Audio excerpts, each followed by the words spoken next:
What is wrong with Verydarkman is the question that his fans have been asking since this situation of EFCC and Verydarkman spoke on it. So I would want to clarify the hair on why are people saying Verydarkman is beginning to deviate.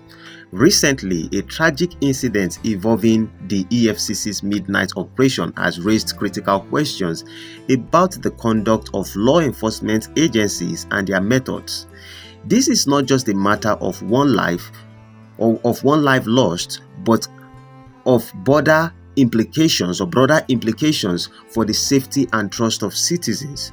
Today, I want to directly address Verydarkman, who has publicly supported such EFCC actions, and urge him to reconsider his stance on this matter. Firstly, I extend my condolences to the family of the deceased EFCC operative. May his soul rest in peace. While his death is unfortunate, it should serve as a moment for reflection rather than a justification for reckless operation. Let me raise 5 crucial questions to Verydarkman, to challenge Verydarkman's position and call for a re-evaluation of such tactics of what Verydarkman was actually insinuating. What is the difference between an armed robber and an EFCC operative acting in the dead of night, when law enforcement actually operate like burglars, scaling fences and breaking into homes without clear signals or court orders? They blur the line between criminals and protectors. If citizens cannot distinguish between a criminal or a thief and an EFCC, how can trust actually be fostered among us? Secondly, why disregard due process and proper timing? Midnight operations may be justified for kidnapping or life-threatening crimes, but fraud investigations are different. EFCC action should follow legal procedures and ensure minimal risk to both operatives and citizens. The law is not a tool for intimidation but for justice. 3. How does this approach account for the psychological trauma inflicted on citizens? Because this could have happened to a citizen. Nigeria is a nation where many people live in fear due to insecurity.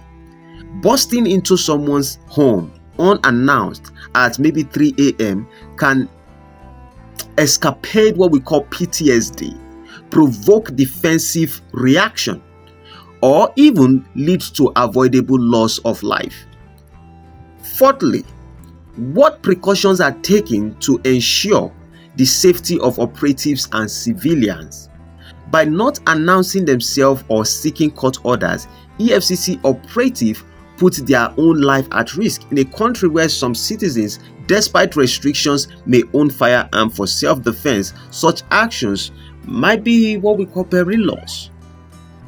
But the EFCC should be aware of this. Is this, and we have to ask ourselves lastly, is this the kind of accountability we want from our institutions? Verydarkman, is this the kind of accountability we need from our institutions? Because the EFCC chairman himself warned against midnight operations without due cause.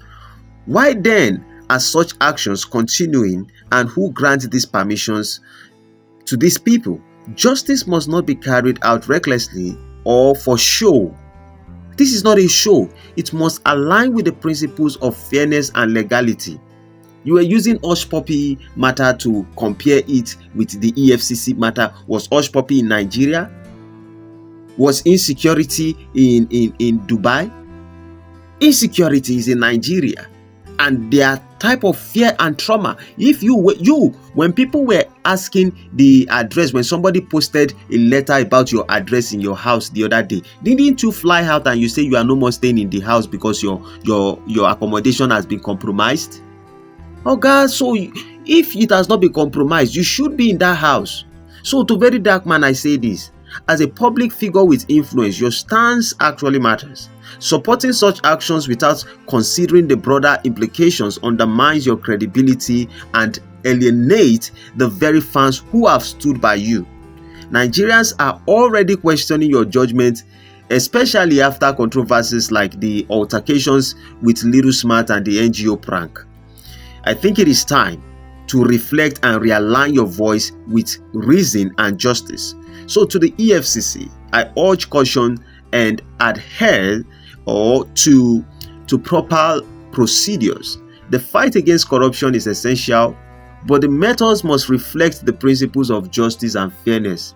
Let us not erode public trust further by engaging in tactics that endanger lives and create more chaos. So finally, to my fellow Nigerians, let us demand accountability from both our institutions and those who influence public opinion. We owe it to ourselves and future generations to ensure that justice is pursued lawfully, responsibly, and with respect for human dignity. To Verydarkman, you're still our brother, and I still respect your speech, but on this particular one, brother, maybe because you are trying to build the bridges that have been burned between you and the EFCC or whatever the reasons might be. I could be wrong, but bro, we are seeing things a little bit different from the way you think you are coming. We are not fools. Do not think that yes, I condemn the act of that guy who was celebrating or saying that, was happy about the EFCC who pied. No, but you need to also, brother, reason. Don't be desperate. People are questioning you.